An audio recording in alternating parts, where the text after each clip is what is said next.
गुरु प्यारी परम सत्कार योग साथ संगत जी, आप जी सारे संगत को प्यार भरी राधा स्वामी जी।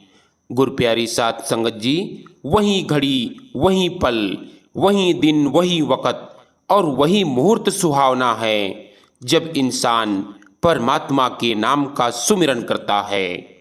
वक़्त तो गुजर जाता है पर यादें ठहर जाती है। गुजरे हुए कल की बातें हर पल जेहन में आती है। रहो तन्हा या उदास, ये अक्सर हमें सताती है। कभी हंसा देती है ये बातें तो कभी आंखें नम कर जाती है। ऐसी है संसार की मोह माया। गुरु प्यारी साथ संगत जी, केवल कलयुग ही सबसे उत्तम युग है, क्योंकि इसमें परमात्मा संत के रूप में देह धारण करके आते हैं और जीव उनकी दया मेहर से सच्चे नाम की डोरी पकड़कर भवसागर से पार हो जाता है। जब तक मालिक को मंजूर नहीं, तब तक हमारा ख्याल कभी उसकी तरफ जा ही नहीं सकता। वह मालिक खुद ही हमें अपनी तरफ खींचता है। हम सोचते हैं कि हम परमात्मा से प्यार कर रहे हैं, लेकिन असल में वह खुद ही हमें अंदर से अपनी तरफ खींचता है। वह खुद ही हमें अपना प्यार बख्शता है। वह प्रेम भी उस परमात्मा की अपनी बख्शिश है। जब तक उसको मंजूर ना हो, तब तक हम उसके बारे में सोच तक नहीं सकते। सो गुरु प्यारी साथ संगत जी, आज का यह सत्संग धनी धर्मदास जी की चुनिंदा वाणी में से होने जा रहा है। सत्संग वीडियो आरंभ करने से पहले आप जी सारे संगत से विनती की जाती है कि सत्संग को ध्यान पूर्वक सुने जी। और साथ ही एक छोटी सी विनती और की जाती है कि चैनल को सब्सक्राइब करके बेल नोटिफिकेशन को ऑल पर जरूर दबा देवे जी।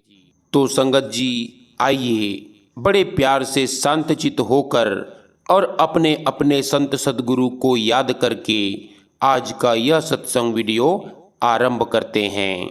सत्संग के वचन। भवसागर नदियाँ बहुत अगम है, कई विधि उतरो पारा हो। यह भव देख जिया मोर कांपे, नैन बहे जलधारा हो। फरमाते हैं कि इंसान जो भी पाप या कुकर्म करता है, इस भ्रम के अधीन होकर करता है कि ना तो उसे कोई देख रहा है और न ही उसे किए हुए कर्म का फल भोगना पड़ेगा।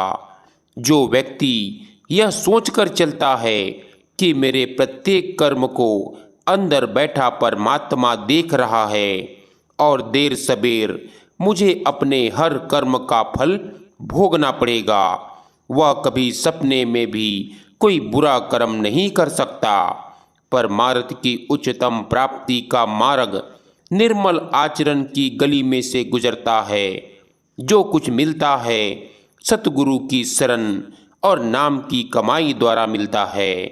पर नाम की कमाई का महल निर्मल आचरण की नींव पर ही बनाया जा सकता है। बुरे कर्मों से बचना और संतों की शरण द्वारा नाम की कमाई करना सभी पूरे संतों महात्माओं के उपदेश का सार है। धर्मदास जी कहते हैं, संसार रूपी अगम अगाध भवसागर से कैसे पार जाएं। इस विकराल भवसागर को देखकर दिल कांप रहा है और आंखों से आंसुओं की धारा बह रही है। इस भवसागर का न इस ओर का किनारा दिखाई देता है न उस ओर का। इसके अंदर उठ रही मोह ममता की लहरें जीव को झकझोर रही है। इस भवसागर से पार जाने के लिए ना कोई बड़ी वेदी दिखाई दे रही है, न समुद्री जहाज और न ही पार ले जाने वाला मल्लाह। हे प्रभु, मैं ऐसी दुखदाई अवस्था में किससे फरियाद करूं, किसे पुकार करूं। मैं तो संसार रूपी नदी की धारा में डूब रही हूँ। 80 कोस अर्थात दूर तक रेत ही रेत बिछी हुई है और घनघोर अंधेरा है। 84 जोजन तक काल का पहरा है। काल और माया की त्रिलोकी से पार जाना बहुत मुश्किल है। हे परमात्मा, मैंने न तो जप तप किया है, न योग की, न साधना की, और न ही सतगुरु से संबंध जोड़ा है।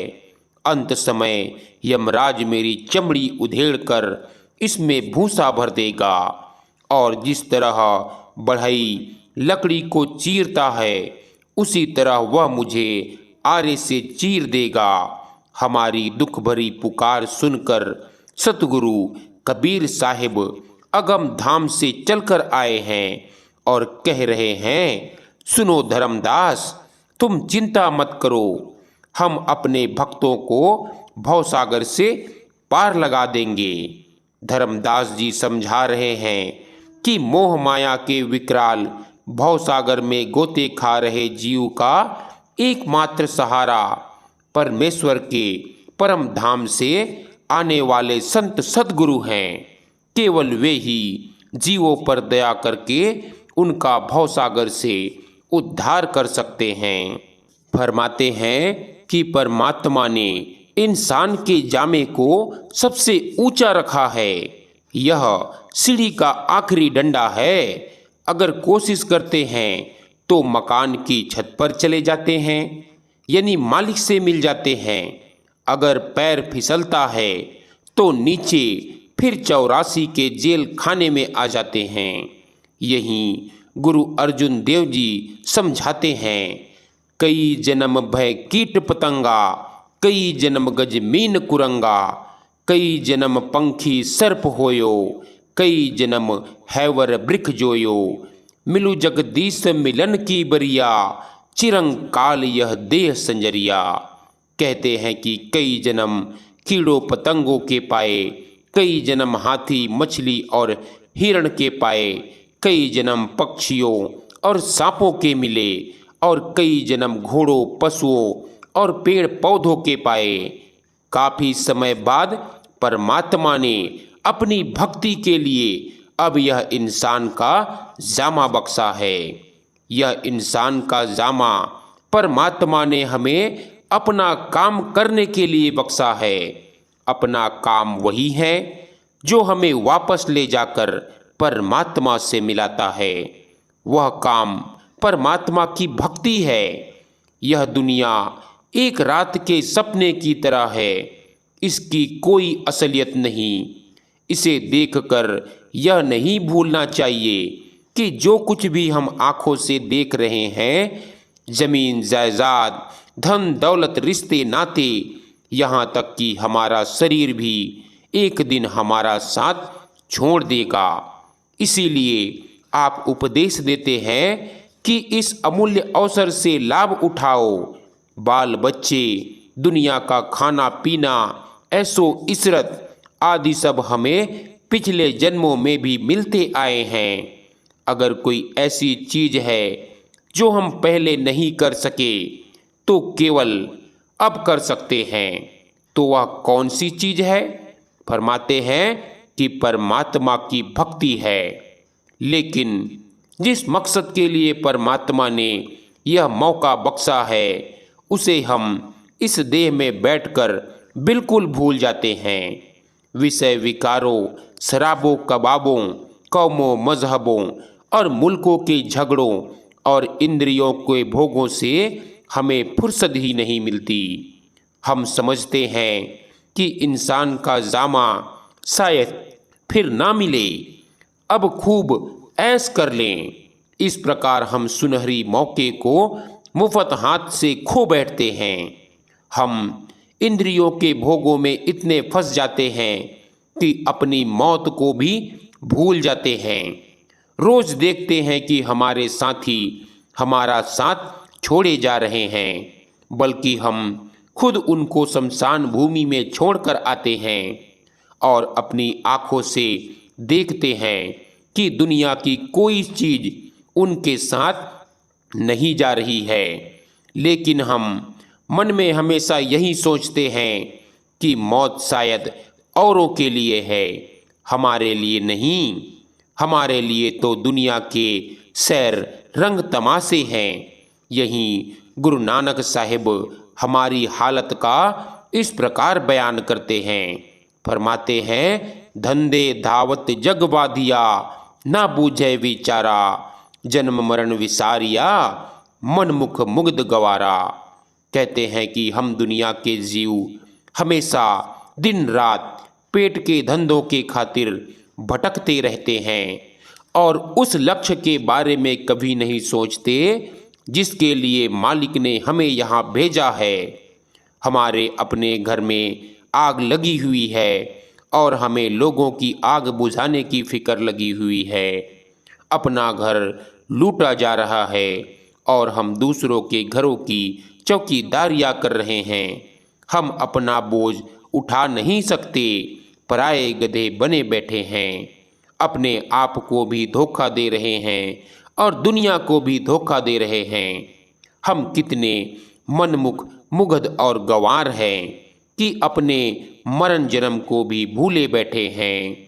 अब विरहिणी जीवात्मा कहती है, मेरे प्रियतम के मन में कोई गांठ पड़ गई है जिस कारण वह मुझसे बात नहीं कर रहे हैं। अंत समय ना धन दौलत साथ जाएगी, न ही यह दुनिया। मैं इसकी खातिर व्यर्थ ही लोगों से दुश्मनी करती रही। यदि मैं जानती कि इससे प्रियतम रूठ जाएंगे तो मैं दुनिया से व्यर्थ की प्रीति ना करती। हालांकि मैं अपने प्रियतम के अंग संग रही, लेकिन आलस्य के कारण मेरे नेत्र बंद हो गए, जिस कारण प्रियतम चुपचाप मेरे हृदय रूपी घर से निकल गए। जिस तरह पनिहारी ने घड़ा भरकर सिर पर रखती है और चलती हुई सखियों से बातें भी करती रहती है, पर उनका ध्यान निरंतर सिर पर रखे पानी से भरे घड़े में रहता है, इसी तरह विरहिणी जीवात्मा को चाहिए कि संसार के सभी कामकाज करती हुई ध्यान अपने प्रियतम की ओर रखे। बड़ी मुश्किल से हमें यह मनुष्य का जामा मिला है, लेकिन यहाँ इस जामे में आकर मन के अधीन होकर हम इंद्रियों के भोगों में फंसे बैठे हैं। जितना भी हमारा दुनिया से ताल्लुक या संबंध है, सब हमारे शरीर के जरिए ही है। जब तक हम शरीर में बैठे हैं, हमें ये चार दोस्त, यार दोस्त, रिश्तेदार, भाई बहन और दुनिया की धन दौलत, कौम, मुल्क वगैरह सब अपने ही नज़र आते हैं, या कम से कम हम इन्हें अपना बनाने की कोशिश जरूर करते हैं। जिस समय शरीर से हमारा साथ छूट जाता है, इन सब चीज़ों से भी संबंध टूट जाता है। हमें चाहिए कि जब तक परमात्मा ने इस शरीर में बैठने का मौका दिया है, इसमें काम कर ले। इसमें बैठकर ना तो इसे इतना दुख देना है कि मालिक की भक्ति ही ना हो सके, और ना ही इसे इतने सुख और आराम में रखना है कि हमारा ख्याल ऐसो इसरत की ओर चला जाए। मालिक की भक्ति ही हमारा असली काम है और हमें वही इससे करवाना है। यही स्वामी जी महाराज का कथन है, धाम अपने चलो भाई, पराए देश क्यों रहना, काम अपना करो जाई, पराए काम नहीं फंसना। हमारा शरीर काल का पिंजरा है, किराए का मकान है। जितने सांस मालिक ने हमें बख्शे हैं, उनको भुगतने के बाद इसे यहीं छोड़ जाएंगे। यह शरीर कभी किसी का साथ नहीं देता। बड़े बड़े राजा, महाराजा, बादशाह, सुल्तान, शासक, तानाशाह, जिनसे दुनिया थर थर कांपती थी, आज उनकी कब्रों को हम किस तरह नफरत भरी नज़रों से देखते हैं। कभी हमारी कब्रों को भी लोग इसी तरह से देखेंगे। लोगों की हड्डियां हमारे पैरों के नीचे आकर रौंदी जा रही है। किसी दिन हमारी हड्डियां भी औरों के पैरों के नीचे आकर रौंदी जाएंगी। लोगों की खाक उड़कर आज हमारी आँखों में पड़ रही है। किसी दिन हमारी खाक उड़कर लोगों की आँखों में पड़ेंगी। इसीलिए महात्मा, हमें गफलत की नींद से बेदार करते हैं कि उस समय को अपनी आंखों के सामने रखो जब कोई भी चीज़ तुम्हारी मदद नहीं करेंगी। ये बहन भाई, रिश्तेदार, मित्र सब हमारे आसपास ही बैठे रह जाते हैं। इन्हें यह भी पता नहीं चलता कि मौत के फरिश्ते किस समय और किस रास्ते से आकर हमें पकड़ कर ले जाते हैं। हमारे रिश्तेदार और सगे संबंधी रोने धोने के सिवाय और क्या कर सकते हैं, और वे हमारी क्या मदद कर सकते हैं। उन सब के साथ हमारा लेन देन का संबंध है, गर्जों का संबंध है, मोह माया का संबंध है, गर्जों का प्यार है। कोई पत्नी बनकर आ गई, कोई पति और बाल बच्चे बनकर आ गए। उनसे हमारा जो भी हिसाब किताब होता है, उसके पूरे हो जाने पर कभी वे हमें छोड़कर चले जाते हैं और कभी हम उनको छोड़कर चले जाते हैं। जिस तरह एक स्टेज या रंगमंच पर हर एक एक्टर अपना अपना पार्ट अदा करता है, कोई राजा का, कोई रानी का, कोई विलेन यानी खलनायक का, इसी तरह यह दुनिया भी एक बहुत बड़ी स्टेज है और हम सब दुनिया के जीव यहाँ अपने अपने कर्मों के अनुसार अपना अपना पार्ट अदा करने में लगे हुए हैं। असल में हमारा किसी के साथ कोई भी रिश्ता या संबंध नहीं है। जिस तरह नाटक के समाप्त हो जाने पर इस स्टेज से उतरने के बाद कोई राजा नहीं होता, न ही कोई रानी, उसी तरह इस देह को छोड़ने के बाद हमारा भी किसी से कोई संबंध नहीं रहता। जिस समय किसी को मौत आती है, उसके रिश्तेदार रोते हैं, लेकिन जिस जगह जाकर वह फिर जन्म लेता है, वहाँ खुशियाँ मनाई जाती है। आत्मा पिछले रिश्तेदारों का गम करे या अगले रिश्तेदारों के साथ खुशी मनाएं। आज जब हम अपने पिछले जन्मों के रिश्तेदारों को बिल्कुल भूले बैठे हैं, तो जिनके लिए आज हम भटकते फिरते हैं, तरसते और तड़पते हैं, उनको अगले जन्म में क्या याद रख लेंगे। गुरु नानक साहिब फरमाते हैं, माता पिता को भी हमारा साथ छोड़ देना है। जो कुछ भी हम दुनिया में देख रहे हैं, इसे भी हमारे साथ नहीं जाना है। हमारे रिश्तेदार भी रोगी हैं, यानी नासवान हैं। यहाँ तक कि जिस शरीर में हम बैठे हुए हैं, जिससे इतना प्यार रखते हैं और जिसके बनाव श्रृंगार में हम क्या क्या नहीं करते, वह भी यहीं रह जाता है। स्वामी जी महाराज समझाते हैं कि कोई भी रिश्तेदार मौत के समय में काम नहीं आता। जिस प्रकार एक तालाब में कितना भी पानी क्यों ना भरा हो, उसमें एक नल लगाकर खोल दें तो पूरा तालाब खाली हो जाता है। इसी प्रकार हमारा यह शरीर सांसों का भंडार है। जब तक हमें सांस आ रही है, हम किसी तरह दुनिया में एक दूसरे के लिए भाग दौड़ कर रहे हैं। दुनिया में अपने पेट के लिए और लोगों के लिए हम क्या नहीं करते, लेकिन हम उस समय को भूल जाते हैं जिस समय यह सांसों का भंडार समाप्त हो जाएगा। लोग हमारी मौत पर चिट्ठियां भेजेंगे और टेलीफोन करेंगे। सगे संबंधी इकट्ठे होकर इस शरीर को, जिससे हमें इतना प्यार था, या तो अग्नि के सुपुर्द कर देंगे या मिट्टी में दफना देंगे। इसीलिए तो स्वामी जी महाराज की वाणी कहती है, कुटुंब परिवार मतलब का, बिना धन पास नहीं आई। हमारे जो भी रिश्तेदार और यार दोस्त हैं, ये सब गर्जों के साथी हैं। इनके मोह या प्यार में फंसकर हम मालिक को भूले बैठे हैं। इस शरीर में आने का उद्देश्य और मतलब भूले बैठे हैं। जब हमारे पास धन दौलत नहीं रहती तो हमें अपने भी छोड़ जाते हैं। अब आगे धनी धर्मदास जी कहते हैं, कलयुग बहुत शक्तिशाली है, इसमें काल और माया का प्रबल प्रभाव है। कलयुग के प्रभाव के कारण जीव सतगुरु के उपदेश को मानने के लिए तैयार नहीं होते। अगर उन्हें नाम या शब्द की शिक्षा दी जाए तो वे वाद विवाद करते हैं।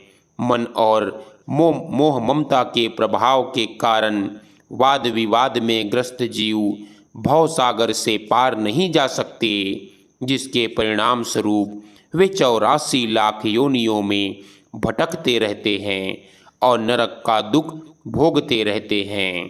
काल के रूप या चरित्र को समझ पाना और उसके कौतुकों की था पाना मुश्किल है। अज्ञानी जीव को पता ही नहीं है कि मौत के बाद किस अंधे कुएं में जाना पड़ेगा। जब तक जीव परमात्मा के सच्चे नाम से लिव नहीं जोड़ता, वह जितना चाहे यत्न कर ले, उसका कभी भी काल के जाल से छुटकारा नहीं हो सकता। नाम से विमुख होकर जीव चाहे जितना भी तीर्थों पर भटकता रहे, वह यम के भय से मुक्त नहीं हो सकता। धर्मदास जी चेतावनी देते हैं, चाहे कोई ग्रंथ शास्त्रों का अथाह ज्ञान प्राप्त कर ले, चाहे अनेक तीर्थों पर भटकता रहे और चाहे अनेक मूर्तियां की पूजा करता रहे, उसकी हालत उस अंधे जैसी ही रहेगी जिसके सामने अनेक दीपक जलाकर रखने पर भी उसको कुछ दिखाई नहीं देता। चाहे कोई अनेक युगों तक 7 दीपों और 9 खंडों यानी संपूर्ण सृष्टि में भटकता रहे, किंतु जब तक वह परमात्मा के सच्चे नाम से लिव नहीं जोड़ता, तब तक उसके सब यत्न व्यर्थ रहेंगे। उसको कहीं भी सच्ची शांति नहीं मिलेगी। कोई बिरला भाग्यशाली साधु संत ही सतगुरु के वास्तविक उपदेश को समझ पाता है। जो कोई सतगुरु के उपदेशा अनुसार परमात्मा या उसके नाम रूपी सार पदार्थ की खोज करता है, उसे दोबारा जन्म मरण के संकट से गुजरना नहीं पड़ता। साधक को चाहिए कि सतगुरु की समझाई युक्ति के अनुसार ध्यान इस तरह शब्द यानी नाम में लीन रखे, जिस तरह चकोर चांद में ध्यान को स्थिर रखता है। सच्चा साधक दुख सुख दोनों को सहन करता हुआ सदा परमात्मा और उसके नाम के प्रेम में दृढ़ रहता है। केवल वह अलख अगम परमात्मा अविनाशी है। संसार की से सभी वस्तुएं खेल तमाशा है। पंडित और मौलवी ऋग्वेद, यजुर्वेद, सामवेद और अथर्ववेद, इन 4 वेदों और जबूर, तौरते, बाइबल और कुरान, इन 4 किताबों के पाठ विचार में ही उलझे रहते हैं। वे अलख अगम परमेश्वर की पहचान नहीं कर पाते और रास्ते में ही भटकते रहते हैं। उनकी हालत उस जुआरी की तरह है जो जुए में सब कुछ हार कर चला जाता है। परमात्मा के परधाम में न समुद्र है, न पर्वत, वहाँ न पवन है, न पानी, न धरती, न आकाश और न ही कोई अन्य निशानी है। उस धूर धाम में न चांद है, न सूर्य, न दिन है, न रात। वह अनंत अथाह अनादि अविनाशी धाम समय और स्थान से परे है। जिस परम धाम में परम पुरुष परमेश्वर का निवास है, वहाँ जाति पाति, कुल परिवार, रंग रूप आदि का कोई भेदभाव नहीं। वह पूर्ण अद्वैत का अद्भुत अलौकिक धाम है। परमेश्वर के परम धाम में न तो तीर्थ व्रत आदि की कोई कद्र कीमत है और न ही वेद आदि धर्म ग्रंथों के पाठ विचार की। वहाँ न तो देवी देवताओं की पहुँच है और न ही किसी बाहरी संयम या आचार द्वारा उस धाम तक पहुंचा जा सकता है। उस अविनाशी धाम में बुढ़ापे और मौत का कोई दखल नहीं है, अर्थात वह अविनाशी धाम परिवर्तन रहित है। वह हानि लाभ की द्वैत से ऊपर है। वहाँ पहुँची हुई निर्मल आत्माएं सदा प्रेम पूर्वक परमपिता परमात्मा के ध्यान में आनंद मग्न रहती है। परमात्मा का परम धाम ही निर्मल आत्माओं का निज धाम है। उस धाम में मोह माया आशा तृष्णा का दखल नहीं। वह परम धाम खुशी और गम, कर्म और फल से परे है। वहाँ पहुँची निर्मल आत्माएं हर तरह के भ्रम जाल से मुक्त हो जाती है और सदा परम आनंद में मगन रहती है। अब सब कुछ कहते हुए धर्मदास जी दुख प्रकट करते हैं कि अज्ञानी जीव चारों युगों में अनेक रूप धारण करके मायावी जगत में भटकते रहते हैं। वे सदा काल और यम की धारा में बहते जा रहे हैं, परंतु अज्ञानवश उन्हें इस जाल से निकलने के वास्तविक साधन और मार्ग की जानकारी नहीं हुई। संत महात्मा उन्हें बहुत जोर देकर समझाते हैं, पर कोई विरला भाग्यशाली जीव ही संतों की शिक्षा के अनुसार जीवन को ढालने का यत्न करता है। संत महात्मा अनादिकाल से संसार में प्रकट होते आए हैं, लेकिन लोग उनके उपदेश से लाभ उठाने का यत्न नहीं करते। अब सब कुछ कहकर अंत में बड़े प्यार से हमें समझाते हैं कि वह परमात्मा अमर अविनाशी है। उसका नाम भी अमर अविनाशी है। उस अविनाशी नाम का बोध सतगुरु की दया मेहर से होता है। इसीलिए मैं सबसे पहले सतगुरु के चरण कमलों की आराधना करता हूँ। मैं पूर्ण संतों के चरणों पर शीश झुकाता हूँ। सतगुरु की कृपा से ही मैंने नाम की महिमा का बयान किया है। जिसके हृदय में नाम रूपी सार तत्व बस जाता है, उसे जीवन की बाजी में कभी पराजय का सामना नहीं करना पड़ता। जिसे उस अनंत अथाह परमेश्वर की पहचान हो जाती है, उसे आवागमन से सदा के लिए छुटकारा मिल जाता है। राधा स्वामी जी।